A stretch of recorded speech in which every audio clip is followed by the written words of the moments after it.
Hello everyone and welcome to SwitchUp. Now usually during this Saturday video we have a look at some of the games that are coming out for the Switch in the upcoming week, but owing to the fact that E3 is this week, there really isn't very much at all coming out. Not that's been stated yet anyway, which is understandable. I mean, no one wants to release games when everyone's attention is elsewhere. So what I thought we'd do instead is have a look at some of the games that have released in the last few weeks that didn't make one of these videos for whatever reason, and there are quite a few. It's amazing how many games slip through the net these days with so many releases on the eShop. Before we start, a quick word to our channel sponsors, Pixel Heart, creators of low print run physical games for consoles including of course the Switch, and due to this partnership we are able to share with you a promotion code which is SwitchUp Shing, and that will get you 15% off of an order via their website, which I'll put a link to in the top pinned comment. Right, with all that said, which games have potentially passed us all by in the last few weeks? Well, let's find out.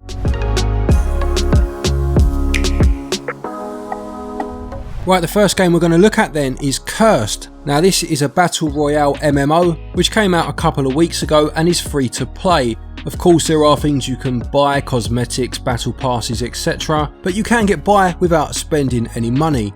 We do actually have a video on this one now. Mark did a performance review of it a few days ago. I'll put a link to it in the top pinned comment. Generally, in terms of gameplay and controls, it works very well. There's even the option for gyro if you so wish, but visually it doesn't look great. Do give Mark's video a watch if you want the full information.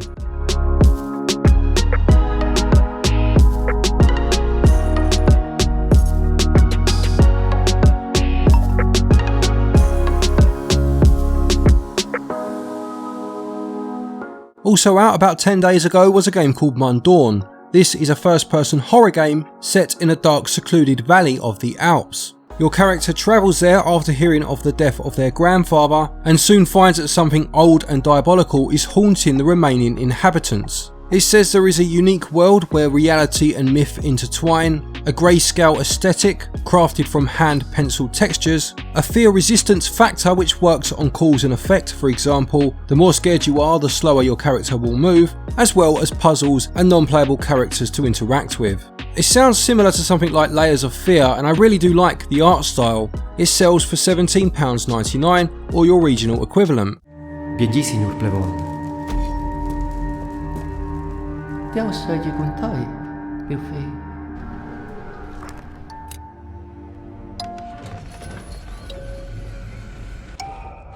Also selling for £17.99 is Infinite Tanks World War II. It says here that this uses a card-driven tank building system, allowing players to mix and match different parts of historic tanks, attempting to create the ultimate fighting machine. It says there is a 12-mission single-player campaign, as well as 7v7 online multiplayer matches. Iconic tanks are included from World War II, and there are 5 historical environments to do battle on. Some of the game modes it mentions are King of the Hill, Capture the Bases and Team Deathmatch, and it says there are a huge number of different vehicle combinations available.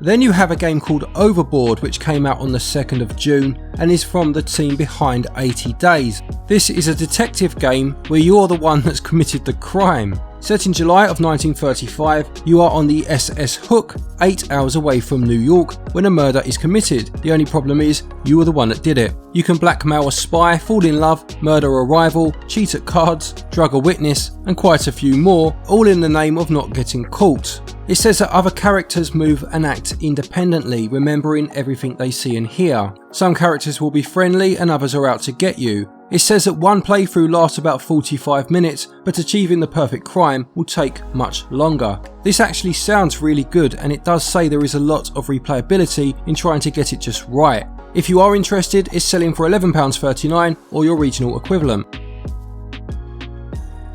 The next one is Griftlands, which came out on the 4th of June and describes itself as a deck building roguelike where you fight and negotiate your way through a broken down sci-fi world. You must build a team and then test your combat decks against powerful foes with unique mechanics and attacks. Each character has unique negotiation and combat decks to draw from, and killing foes may incur the wrath of their friends. Sparing them, however, leaves a dangerous piece on the board. There are factional allegiances to take into consideration, and these of course will have a particular opinion on you, and you can try and play politics between your rivals. I do like the hand-drawn art style. There look to be some interesting creatures to fight and worlds to explore, and it's selling for £11.99, but it does have 20% off of that price up until the 18th of June.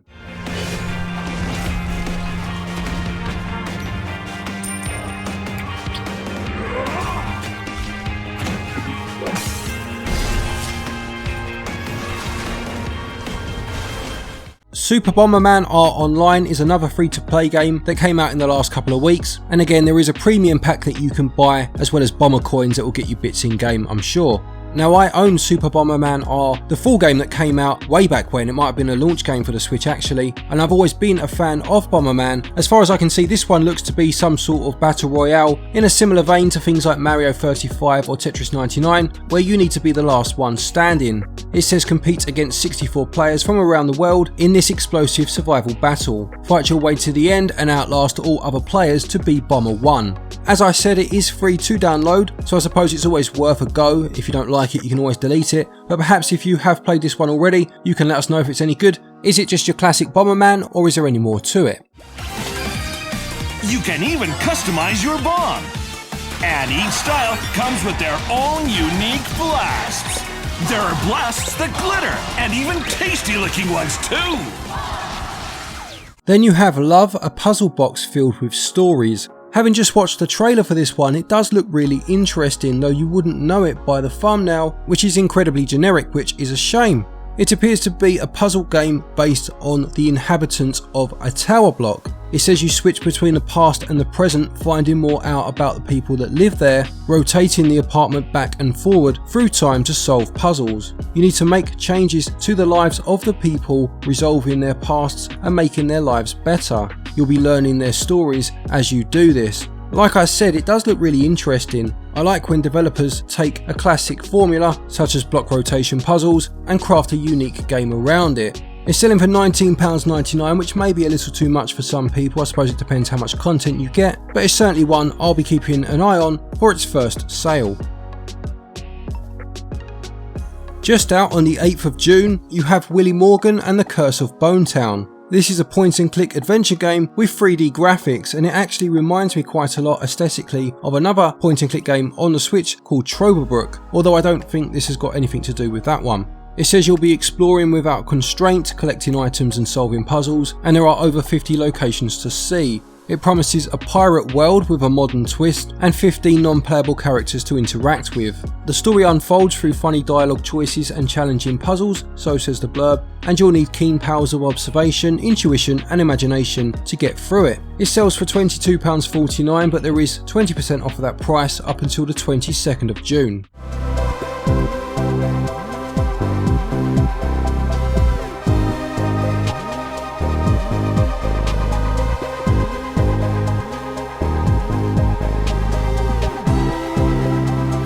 On to the penultimate game for the week now, and these last two are not out as I make this video but will be out as you watch this video. This first one is called Alba, a wildlife adventure. You play as Alba, a young child on a Mediterranean island, ready for a peaceful summer of wildlife exploration with her friend. When she sees an animal in danger, however, she realises she needs to do something about it, and thus begins your adventure. It says here this is a game you play very much at your own pace and playing the game without any time constraints whatsoever. The island is full of animals and it's up to you to find all of the species, gathering volunteers along the way to try and save the island. It doesn't say a whole lot more than that, but it does look quite a charming game, has quite a nice low poly look to it, and will sell for £16.74. As I say, it'll be out by the time you watch this on the 9th of June. And the final game for the week then, again will also be out by the time you watch this. This is Animus Revenant. There are a couple of Animus games already on the Switch. You have the first one just called Animus and the second one which was called Animus Harbinger. They are action-adventure games very similar to something like Dark Souls in terms of the combat and exploration. but this one sells for a lot more than the other two. This one's going for £21.99 as opposed to just £7.99 in the case of the others. Mark reviewed the other two of these games for us when they released and did enjoy both of them. Fun but a bit rough around the edges would probably be an apt way to describe them, so with this price increase, he's hoping that this game has the requisite amount of polish to match it.